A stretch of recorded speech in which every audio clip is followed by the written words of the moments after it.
फेरि भन्नु हजुर हजुर हजुर मामु खानुभयो माम खायो माम हाम्मा गर्यो भयो भयो दाल माम खाएको हो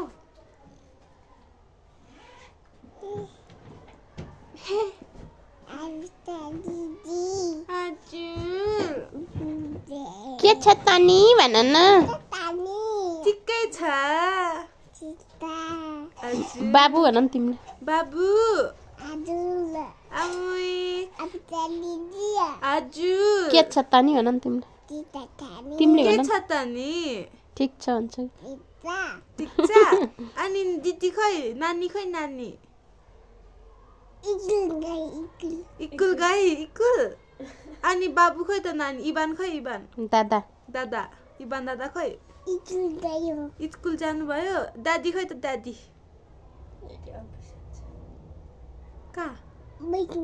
बाइकमा मा खै मा ठुलो मम्मा मा स्कुलमा पनि हो सीधा सीधा ल बाई भनिदेऊ बाई